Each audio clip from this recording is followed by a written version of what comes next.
When Jose Aldo carefully placed his gloves in the center of the octagon at UFC 315,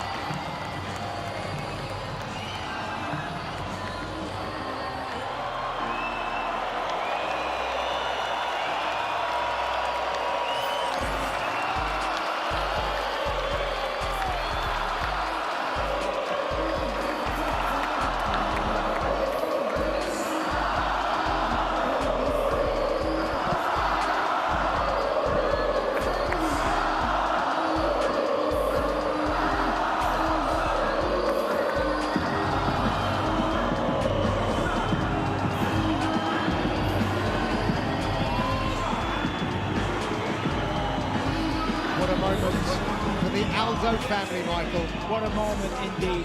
the greatest featherweight era in history came to an end. Out Chad Mendes and remains he the just UFC ran out of the octagon champion. and ran right into the crowd. For over a decade, this man was untouchable. 18 straight wins, 9 consecutive title defenses. 2 organizations dominated.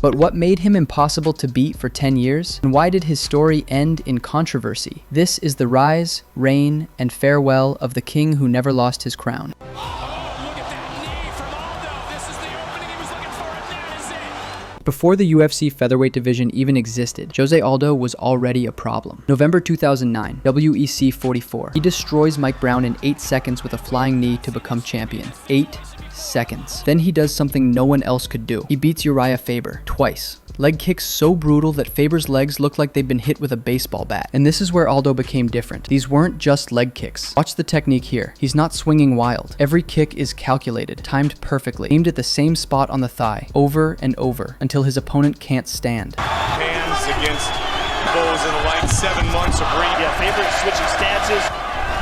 Every time he throws a shot, Aldo Right hand a lot, Joe. When the WEC merged with the UFC in 2011, Aldo became the first UFC featherweight champion, and for the next 5 years, he was unbeatable. Chad Mendes, twice. Frankie Edgar, twice. The Korean Zombie, Kenny Florian. Every top contender, every challenger, all defeated. His takedown defense was 91%. To put that in perspective, Merab Dvalishvili, the guy who takes everyone down, couldn't take Aldo down in their fight, not once. This wasn't luck. This was a complete fighter, built at Nova União in Brazil. Boxing, Muay Thai, Brazilian Jiu-Jitsu black belt, wrestling defense that made Olympic wrestlers look helpless.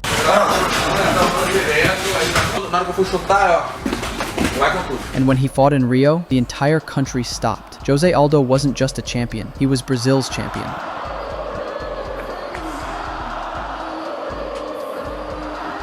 Then came Conor McGregor, the trash talk, the mind games, the belt snatching. For months, McGregor got in Aldo's head in a way no one ever had. December 12th, 2015, UFC 194. 10 years undefeated, 18 straight wins. The king defending his throne, 13 seconds. and Aldo looks like he's feeling the pressure of this moment. Green trunks for the southpaw, the notorious Conor McGregor. Black trunks for the champion, Jose Aldo Jr. Conor relaxed and smiling. Oh! Just slapped him! We're gonna have to see that again.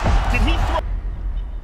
One left hook, and a decade of dominance ended in the time it takes to tie your shoes. But here's what separates legends from everyone else: how you respond when everything falls apart. 5 months later, Aldo's back. He beats Frankie Edgar for the interim title. He doesn't make excuses, he doesn't quit, he fights. The losses to Max Holloway hurt, 2 in a row. The featherweight throne had a new king. So at 33 years old, after dominating 145 pounds for a decade, Jose Aldo did something most champions never do. He moved down to 135 pounds and started over. 36.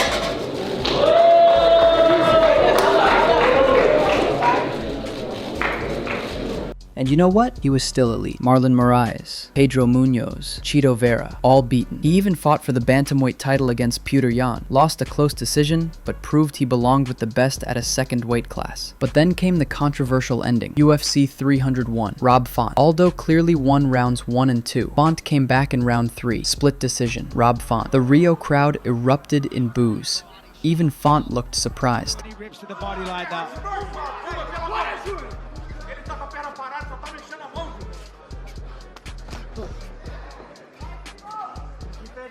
A lot of damage inflicted on both sides in that second round. Late left hand lands for Rob Font.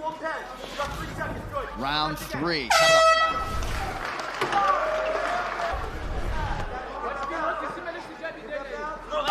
Well, because Font throws so many jabs, you've got to extend on that front leg. So if you can time it, you can land outside kicks.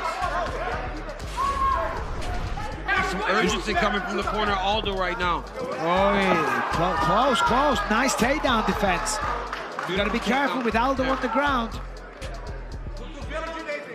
Aldo ends up on top, falls in the mount. That was a beautiful. It clearly puts him ahead in this round, though. So I think, you know, I mean, obviously we've still got just under 2 minutes left, and they're back on the feet now. Oh, nice. Aldo's right eye. Yeah, it is significantly swollen. It is bust up big time. Gosh, he's not even recognizable on that side all of a sudden. Not sure if it was a ground strike or perpetual damage. Yeah, because I didn't see that on the feet earlier. Maybe it was a little elbow off his back or something. But the eye of Aldo, it's concerning. I wouldn't be surprised. This is going to allow Rob to recover, though. Yeah. Aldo should back away. But Aldo's tired, man. Aldo's also tired, so that's a big moment in the round. No, that's a fair point. Then UFC 315, Merab Dvalishvili, the human cardio machine who never stops moving, never stops wrestling. Ron was quick to stop. Despite the personal nature of Dvalishvili, you know, being so angry at Piotr.